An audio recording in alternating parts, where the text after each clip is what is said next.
महेश के घर आते ही बेटे ने बताया कि वर्मा अंकल आर्टिगा गाड़ी ले आए हैं। पत्नी ने चाय का कप पकड़ाया और बोली, पूरे 13 लाख की गाड़ी खरीदी और वो भी कैश में। महेश हाँ करता रहा।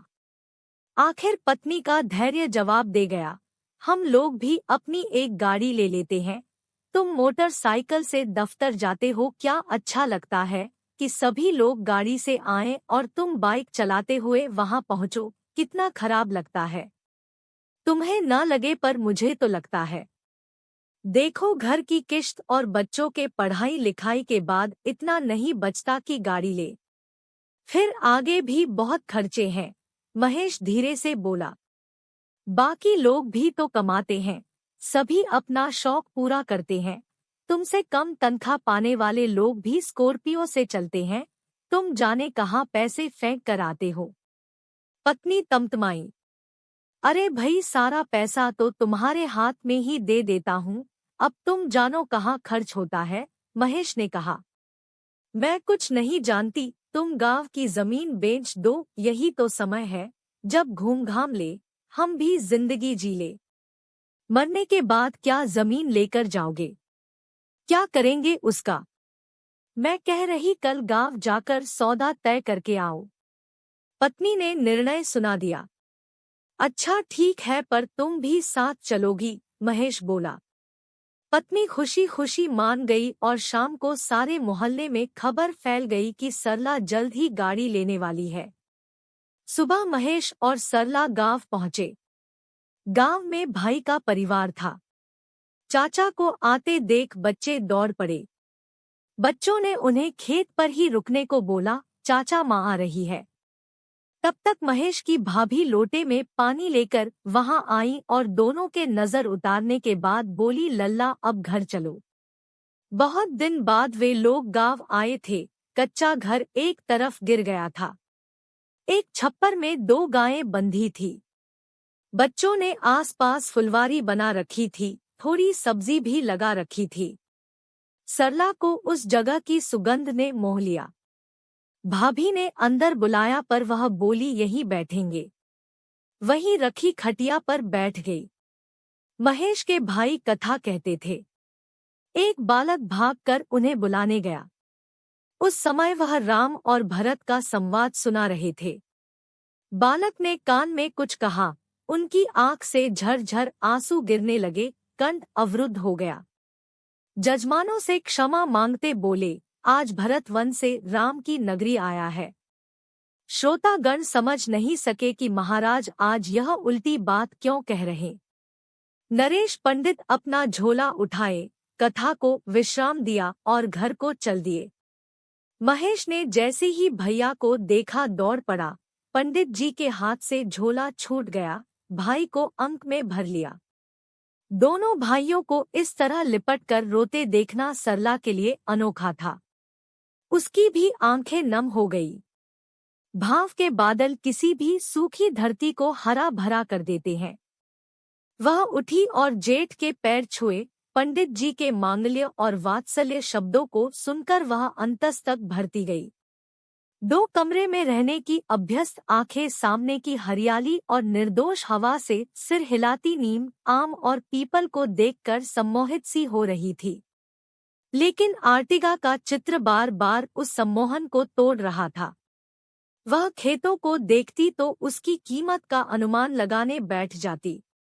दोपहर में खाने के बाद पंडित जी नित्य मानस पढ़कर बच्चों को सुनाते थे। आज घर के सदस्यों में 2 सदस्य और बढ़ गए थे। अयोध्या कांड चल रहा था। मंथरा कैकेयी को समझा रही थी, भरत को राज कैसे मिल सकता है। पाठ के दौरान सरला असहज हो जाती, जैसे किसी ने उसकी चोरी पकड़ ली हो। पाठ खत्म हुआ। पोथी रखकर पंडित जी गांव देहात की समसामयिक बातें सुनाने लगे। सरला को इसमें बड़ा रस आता था। उसने पूछा कि क्या सभी खेतों में फसल उगाई जाती है। पंडित जी ने सिर हिलाते हुए कहा कि एक हिस्सा पड़ती पड़ा है। सरला को लगा बात बन गई। उसने कहा, क्यों न उसे बेचकर हम कच्चे घर को पक्का कर लें। पंडित जी अचकचा गए। बोले, बहू, यह दूसरी गाय देख रही, दूध नहीं देती, पर हम इसकी सेवा कर रहे हैं। इसे कसाई को नहीं दे सकते। तुम्हें पता है, इस परती खेत में हमारे पुरखों का जांगर लगा है। यह विरासत है, विरासत को कभी खरीदा और बेचा थोड़े जाता है। विरासत को संभालते हुए हम लोगों की कितनी पीढ़ियां खप गई। कितने बलिदानों के बाद आज भी हमने अपनी मही माता को बचा कर रखा है। तमाम लोगों ने खेत बेच दिए, उनकी पीढ़ियां अब मनरेगा में मजूरी कर रही हैं या शहर के महासमुंदर में कहीं विलीन हो गए। तुम अपनी जमीन पर बैठी हो, इन खेतों की रानी हो। इन खेतों की सेवा ठीक से हो तो देखो कैसे माता मिट्टी से सोना देती है। शहर में जो हर लगा है बेटा, वो सब कुछ हरने पर तुला है। संबंध, भाव, प्रेम, खेत, मिट्टी, पानी, हवा, सब कुछ।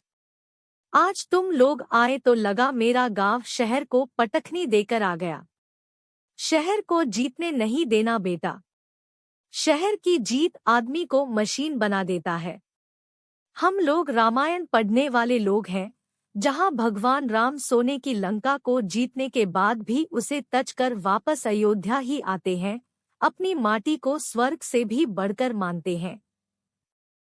तब तक अंदर से भाभी आई और उसे अंदर ले गई। कच्चे घर का तापमान ठंडा था। उसकी मिट्टी की दीवारों से उठती खुशबू सरला को अच्छी लग रही थी। भाभी ने एक पोटली सरला के सामने रख दी और बोली, मुझे लल्ला ने बता दिया था, इसे ले लो और देखो इससे कार आ जाए तो ठीक, नहीं तो हम इनसे कहेंगे कि खेत बेच दें। सरला मुस्कुराई, विरासत को कभी बेचा नहीं जाता भाभी। मैं बड़ों की संगति से दूर रही न, इसलिए मैं विरासत को कभी समझ नहीं पाई। अब यही इसी खेत से सोना उपजाएंगे और फिर गाड़ी खरीदकर आप दोनों को तीरथ पर ले जाएंगे। कहते हुए सरला रो पड़ी, क्षमा करना भाभी। दोनों बहनें रोने लगी। बरसों बरस की कालिख धुल गई।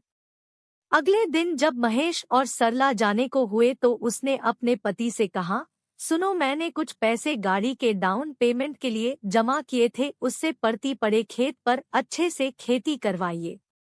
अगली बार उसी फसल से हम एक छोटी सी कार लेंगे और भैया भाभी के साथ हरिद्वार चलेंगे। शहर हार गया। जाने कितने बरस बाद गांव अपनी विरासत को मिले इस मान पर गर्वित हो उठा था।